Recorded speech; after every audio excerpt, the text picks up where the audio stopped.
Visakha express లో మహిళపై అత్యాచారం చేసిన నిందితుడిని విజయవాడ రైల్వే పోలీసులు అరెస్ట్ చేశారు. రైల్వే ఎల్జీపీ లాండ్రీలో పనిచేసే కాంట్రాక్ట్ ఉద్యోగి నిందితుడని గుర్తించారు.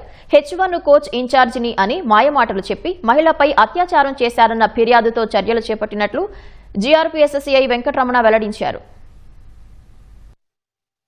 ట్రైన్ విశాఖపట్నంలో 4:30కి ఎక్కడం జరిగింది.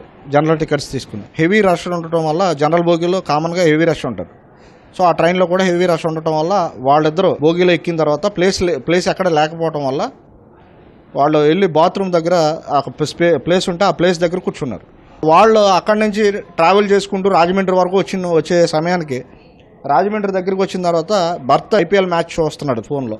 సో ఐపీఎల్ మ్యాచ్ చూస్తున్న సమయంలో ఈ HA1కు సంబంధించిన బెడ్ రోలర్ అటెండెంట్ ఎవరైతే ఉన్నారో సౌరవ్ బగ్ది అనే వ్యక్తి ఆ డోరు ఏది జనరల్ బోగీకి ప్లస్ HA1 బోగీకి మధ్యలో ఒక డోర్ ఉంటుందో ఆ డోరు అతను ఓపెన్ చేసి వీళ్ళ దగ్గరికి వచ్చి నేను ఈ బోగీ అందరికీ ఇన్ఛార్జిని, నా దగ్గర ఒక సీట్ ఉంది అని చెప్పి మాటలు కలుపుకుని మాయమాటలు చెప్పి ఆ ఆవిడని తీసుకుని వెళ్ళి అతని క్యాబిన్లో తీసుకెళ్ళి విజయవాడ దగ్గరలోకి వచ్చిన తర్వాత ఆవిడ మీద రేప్ చేయడం జరిగిందని చెప్పేసి మనకి 28వ తారీఖు ఈవినింగ్ రెంటచింతల పోలీస్ స్టేషన్లో 0 FIRగా నమోదు చేయడం జరిగింది.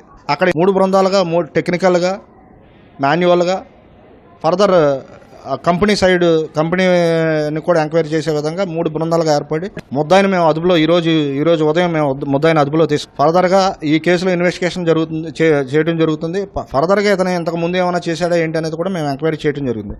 ఏదన్నా మీకు ఎవరన్నా సస్పెక్ట్గా ఎవరన్నా అపరిచిత వ్యక్తి అనుమానాస్పదంగా తిరుగుతున్నా 139 కాల్ చేస్తే రైలు మద్దతు కంప్లైంట్ ఇమీడియట్గా ఎవరైతే కంట్రోల్ రూమ్కి వెళ్ళిపోతే కంట్రోల్ రూమ్ ట్రైన్ ఒక ఏదైతే రీచ్ అవుతుందో ఆ కన్సర్న్ జ్యూరిడిక్షన్కి ఆ మెసేజ్ పంపించడం జరుగుతుంది. ఆ దగ్గరలో ఉన్న పోలీస్ RPF అండ్ GRP ఇమీడియట్గా అటెండ్ అయ్యి దాన్ని క్లియర్ చేయడం జరుగుతుంది.